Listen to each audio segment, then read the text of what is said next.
Welcome to the Morbid Whispers, where we explore the darkest and most disturbing true crime stories. In today's episode, we dive into a case that left Canada and the world horrified. A story of unimaginable terror that unfolded on a seemingly ordinary bus ride. This is the story of Tim McLean, a young man with a bright future ahead of him, whose life was brutally cut short in an act of madness that shocked a nation. This is a tale of innocence lost and the darkness that can lurk in the most unexpected places. Stay with us as we unravel the tragic tale of Tim McLean. Timothy Richard McLean Jr. was born on October 3, 1985, in Winnipeg, Manitoba, Canada. Known affectionately as Tim by his family and friends, he was a lively and outgoing young man who brought joy to everyone who knew him. Tim was a free spirit who loved life and embraced adventure. He had a deep love for music, art, and tattoos, and he dreamed of one day traveling the world. His adventurous spirit led him to take up a job with a traveling carnival, which allowed him to see different parts of Canada and meet new people. He was content with the transient lifestyle, enjoying the freedom it afforded him. By the summer of 2008, Tim had been working with the carnival for a while, moving from town to town and making friends along the way. On July 30, 2008, Tim completed a job in Edmonton, Alberta, and was heading back home to Winnipeg to visit family and friends. Little did he know that this routine journey would be his last. Vince Wagwang Li was born on April 30, 1968, in Dandong, China. Li was a quiet and reserved individual who struggled to find his place in the world. After completing his university education, where he earned a degree in computer programming, he moved to Canada in 2001 with his wife in search of better opportunities. They settled in Winnipeg, where Li hoped to build a new life. However, life in Canada was not easy for Li. Despite his qualifications, he struggled to find stable employment and faced significant cultural and language barriers. Li took on a series of low-paying jobs, including working at a church, delivering newspapers, and doing menial labor. The stress of his struggles took a toll on his mental health, but Li was reluctant to seek help, fearing the stigma associated with mental illness. As time went on, Li's behavior became increasingly erratic. He began to exhibit signs of paranoia and delusions, hearing voices and believing that he was receiving messages from a higher power. Li became more isolated, and his relationship with his wife deteriorated. By 2008, Li was living alone, traveling between jobs in different cities, and his mental state was rapidly declining. Despite his worsening condition, he continued to function in society, his internal turmoil hidden from those around him. On July 30, 2008, Vince Li boarded Greyhound Bus 1170 in Edmonton, Alberta, bound for Winnipeg. He was traveling alone, carrying only a small bag and a sheathed knife.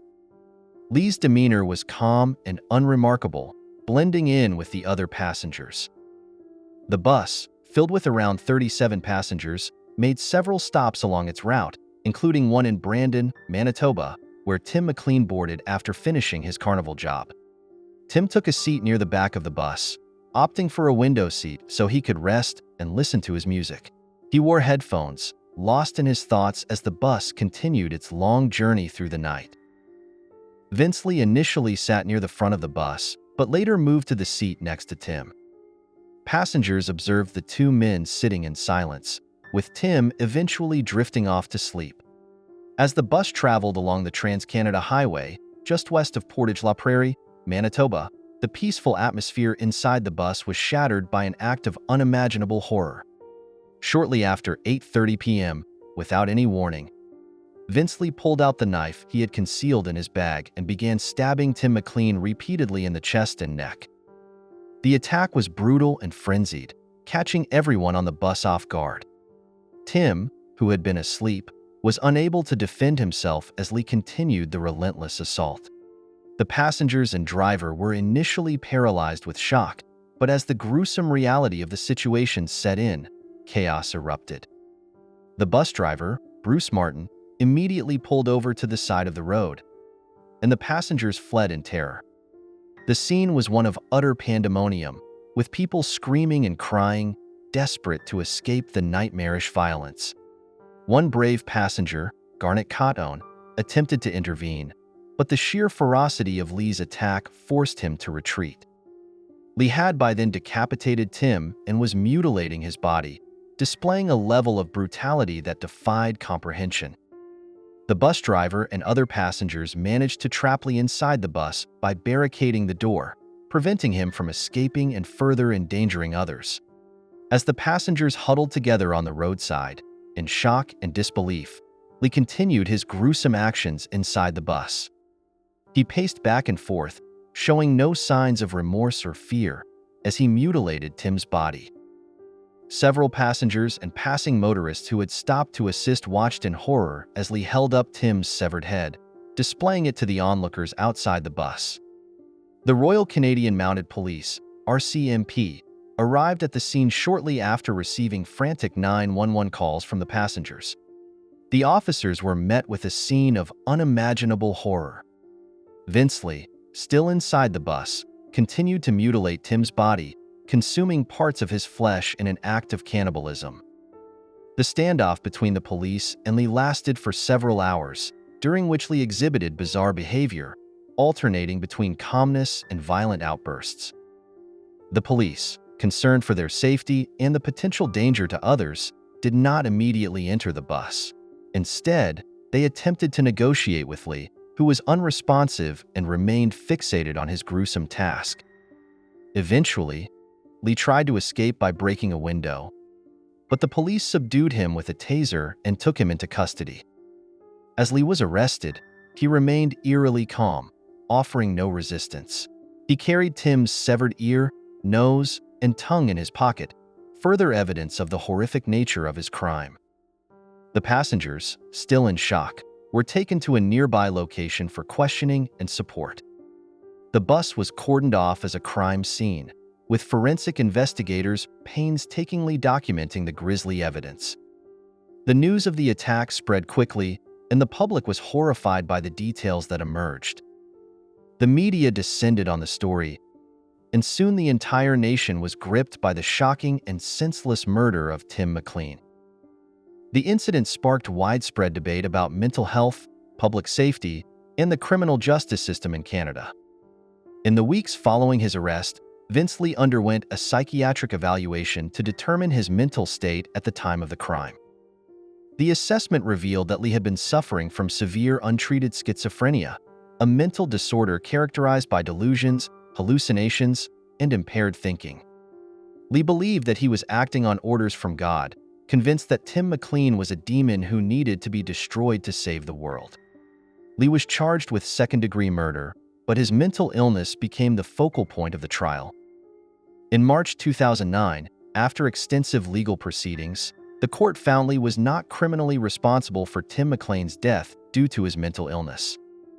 Instead of a prison sentence, Lee was committed to a high-security psychiatric facility where he would receive treatment and be monitored closely. The court's decision sparked outrage and controversy. Many people, particularly Tim McLean's family and friends, were devastated that Lee did not face traditional justice for his heinous crime. They struggled to reconcile the need for compassion towards those suffering from mental illness with the overwhelming grief and anger caused by the brutal murder. Over time, Lee's condition improved with treatment, and he was gradually granted more freedoms, including unescorted trips outside the psychiatric facility. In 2017, after nearly a decade of treatment, Lee was released with an absolute discharge, meaning he was no longer subject to any restrictions or monitoring. He legally changed his name to Will Baker and attempted to reintegrate into society. The decision to release Lee was met with mixed reactions. While some advocated for his reintegration, citing his improved mental health and the importance of rehabilitation, others feared that he remained a danger to society. Tim McLean's family, in particular, was devastated by the decision, feeling that justice had not been served. The murder of Tim McLean left an indelible mark on Canada and beyond, sparking debates on mental health care, public safety, and the criminal justice system. The brutality and randomness of the attack struck fear into the hearts of many, leading to a heightened sense of vulnerability, particularly among those who rely on public transportation. Despite the tragic circumstances of his death, Tim McLean's memory continues to live on. Friends and family remember him as a vibrant and caring individual who brought joy to those around him. They have worked to ensure that his life is remembered for more than just the tragedy that ended it. Following his release, Vince Lee, now known as Will Baker, attempted to rebuild his life. He expressed deep remorse for his actions and acknowledged the pain he caused to Tim McLean's family and the broader community.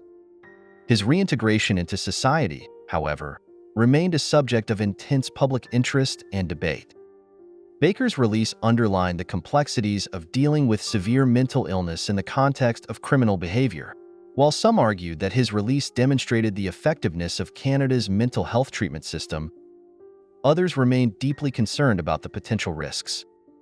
The case continues to serve as a reference point in discussions about mental health, public safety, and the balance between justice and compassion. Tim's story is one of a life cut tragically short, but it is also a story of resilience. His family's determination to fight for justice and reform, despite their grief, is a testament to their love for him and their commitment to ensuring that his death was not in vain. As we wrap up this exploration of the tragic case of Tim McLean, we are left with many difficult questions and emotions.